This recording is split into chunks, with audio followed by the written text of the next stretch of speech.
That was a gun. I'm not voting. If we want to build our nation. The problem with the Somalians. Just want to experience something else than a black man. Move on, move Can't be like a horse with blinkers. Honestly say, I was about to have Corrupt sex and then I pulled crap, up. but it's nice. Hi, I'm Yardri. I'm 21 and I'm studying BSc Molecular Biology and Biotechnology at Stellenbosch University. Hi, I'm Natalie. I'm 20 years old and I'm studying BSc Molecular Biology at Stellenbosch. I'm Ryan Jasses van Rensburg. I'm a second year student at Stellenbosch studying BSc Human Life Science. I'm Jason Harley, second year BSc Human Life Science with psychology student, and I'm 20 years old, studying at Stellenbosch. Hi, I'm Jamie. I'm a second year student at Stellenbosch University. I do a BSc in Human Life Sciences with psychology. Transformation is actually quite a big word in South Africa. I know they use it quite a lot. The way I see it in South Africa, I think they're trying to be transformed from a place which was, you know, so segregated at one point where you couldn't see eye to a place where everyone can live together peacefully without thinking black and white, let's say, in most aspects. But some people, you know, lose the actual word transformation. They feel should be now. Let's do it now. It should change now, you know. Yeah. My parents are still very set in their ways where we are changing and we are growing up in the change. Yeah. So we are seeing both sides. I mean, our parents grew up in apartheid, so like they knew whites only or, you know, blacks only sort of thing, and it was, I mean, it wasn't really outspoken. You like the people who thought that equality should be were like a minority basically, and now we actually grew up in an equality-based place, even though we don't see it every day, which is quite interesting. I mean, it would be interesting to see their point of view, like through their eyes. It would be. I wonder how it would be different. What do they actually think? Yeah. Or just as, you know, as a random story about change, I was sitting with my friend and she was having a cigarette outside Res, and an old man came along and he like points at us and he says, you girls are smoking outside. So we're kind of expecting to get, you know, told why smoking's bad and lectured. But instead he goes, in my day, we could smoke inside, in our rooms, in our beds. I feel sorry for you ladies. And carries on his way, and we're just standing there going, okay, yeah, like you. My roommate is a black guy, Pure. You all know him, I'm sure. He's a very cool oak. I mean, you know, he's very cool. And but my previous roommate was a guy from Umtata, I think. And he was 26, and our cultures were like, totally different. I mean, I couldn't really relate to him because I mean he had two children first of all, which I don't even conceive of thinking, and he has like a wife, and he lives in a I forgot the name now, the tradition now, but those clay huts at home and things like that. And I mean, he's got a degree already, but our cultures are just so different. It's weird. And I would tell my dad, you know, about my roommate, and he did this or whatever. My dad would like, he's so set in his ways. He doesn't really accept certain things. Like he'll be like, oh, why are you roommates with him, and like, you know, you shouldn't actually be talking to him and stuff like that. It's just, my dad's not a racist. I mean, he's a very cool guy, but he just doesn't really understand the way I do. Where I try to get to know him, but where my dad would like, you have to like, you know, just keep away from him because it's just not the way that we were growing up and things like that. Yeah, so, same with my father. Like when we're watching the news or something, and there's some piece that puts black people in a bad light or whatever, you'll have some comments or whatever, and I try and just like calm him down, and he keeps saying like he doesn't mind black people that like are, you know, that try and get a job and are educated, and then I said, yeah, but Dad, so you're not. I tell him that it's not that you don't like the other black people, it's you don't like people that are lazy, not necessarily just black people. But yeah, but I mean they are. You can't blame them for still having their set ways of thinking, but they definitely are slowly transforming. I showed my parents the picture of the gay couple kissing on the front of the Marty, and my dad was horrified. He was like, how can they put that on the front cover of the student paper? I'd like to point out that it wasn't Marty's students. It was UCT. I'm more outraged that they put two UCT kids on our paper. Why? Yeah, it kind of defeats the purpose. I think the picture didn't really bother me. It bothered me that it was on the front page in your face. No, it didn't bother me at all. Stellenbosch sort of culture. Like it's an old Stellenbosch thing to like do that sort of like. It's like is very. Yeah, it's sort of bad light. Yeah, it gave it a bit of a So, strange you light. know, as much as there might be a lot of homosexual people out there, they obviously don't feel like they can come out here because of the whole very conservative side of Stellenbosch. Like if you actually read what they said about the paper, there was a whole bunch of horrible comments that how could you do this, you know, this is Stellenbosch, God would hate this, and I don't know, I just think that's really, you know, you have to open your mind sometimes. I'm Afrikaans and I really don't mind speaking English. Like Natalie and I get along quite well, and she's English, so it doesn't. And my previous roommate was English, and we would kind of insult each other in our own languages. We get really angry. No, in residences, it's not really, like, I don't really see that line. I mean, okay, but, I mean, I can speak Afrikaans. I mean, most people can speak, I think, Afrikaans if you come to Stellenbosch. Mainly. But the reses are mainly Afrikaans, still. But I don't really see that divide in like in Simonsburg, say, for example, there's not really like Afrikaans and English. You speak Afrikaans, you speak English, whoever's speaking to you, you know, like, I mean, even a POS starts speaking Afrikaans. I mean, he knows all the rude words, obviously, in Afrikaans, but he knows like all the other words. So it's quite cool. I'm sure you taught him those. It's a bit different for me. I don't know about Jason, but like coming from Durbanville and specifically Fairmont High School, it's just English.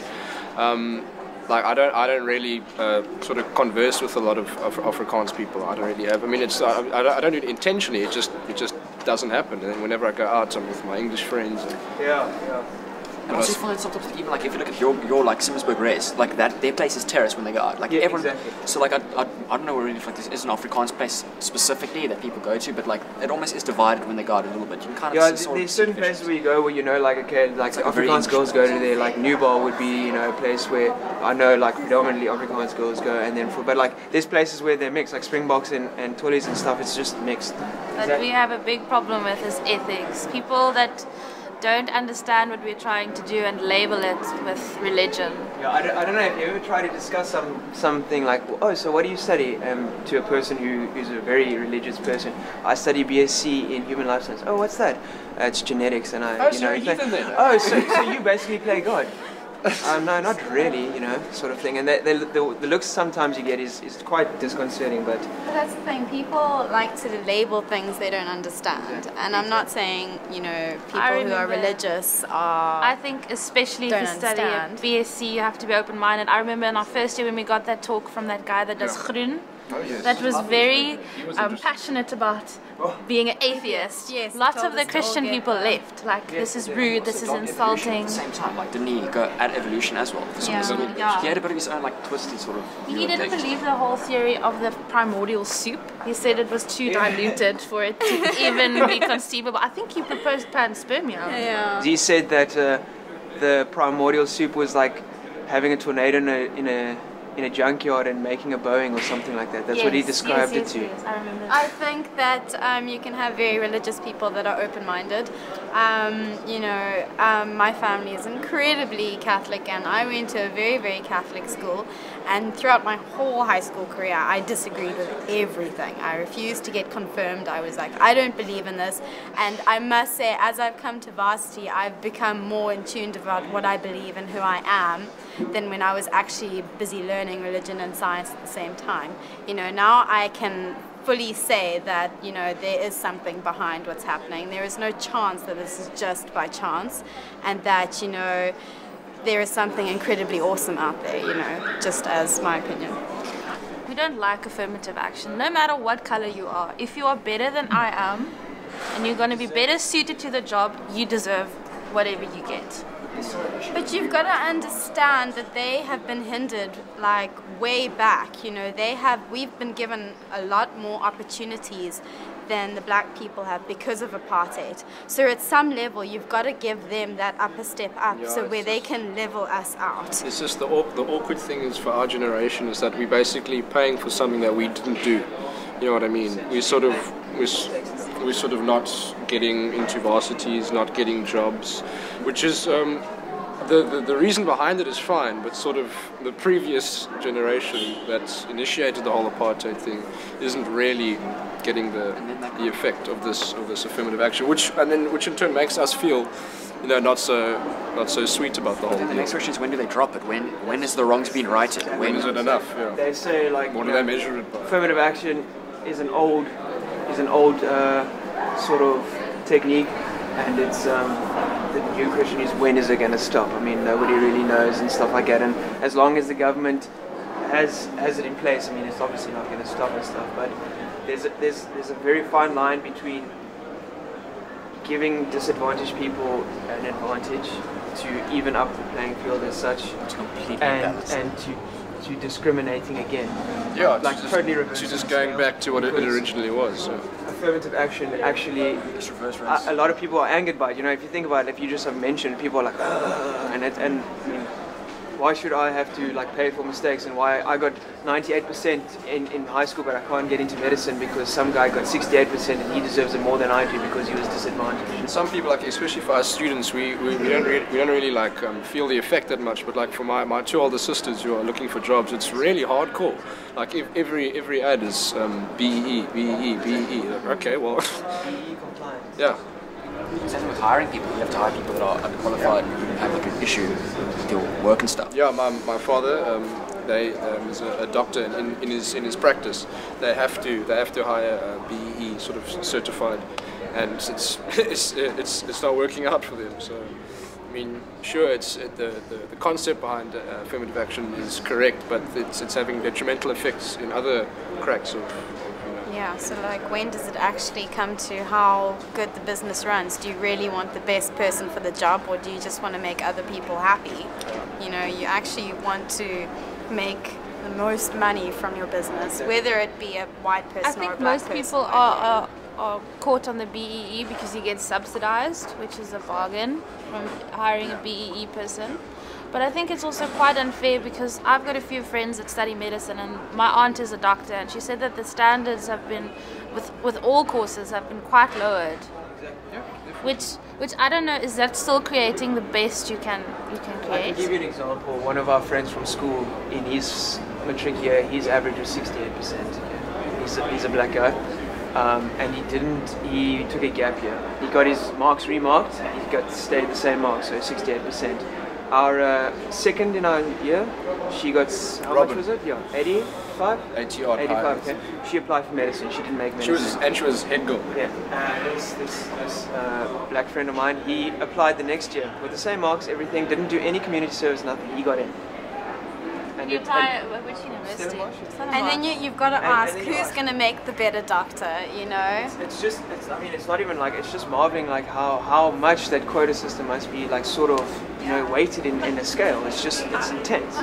I think that we'll be fine, to be honest. I think that, you know, we're still going through a massive transformation, and sometime it's going to end, and whether it ends for the good or ends for the bad, well, I don't know, it depends, but I think we're likely leaning towards ending for the good because everyone's becoming more and more open-minded these days, and I think that everyone has a chance here.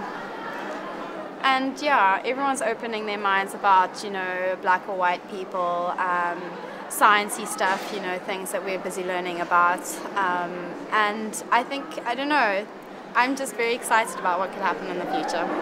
My dream is for everyone to be educated enough to understand what is happening in science and what is happening especially in the BSc department, and that they will not label it, and we will have a chance to progress and improve on what we already know, especially with medicine and gene therapy and the production of vaccines and things like that.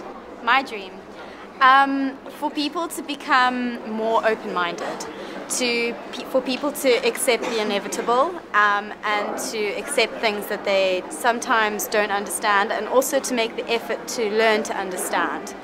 And maybe therefore people could be a little bit more happier and a little bit more accepting of other people. My dream is not a miracle, but basically just so South Africa can start slowly eradicating poverty and start increasing education, maybe start learning from other countries and using some of our own knowledge to just start fixing the obvious evident problems that we have, and then maybe one day eventually becoming a powerful nation. Well, my dream would be that I do make success of myself in life, and that everyone gets a chance to make an equal success of themselves in a fair country that gives everyone equal opportunities. And that South Africa becomes from whatever 2.5 third world country to a first world country that can thrive and reach their full success. My dream is globally for everyone to realize that our finite resources are eventually going to run out. So everyone should keep an open mind, remain innovative, and at least become educated. Because with those three things, I think anything is possible for our species to carry on evolving and to carry on remaining as successful as it has been.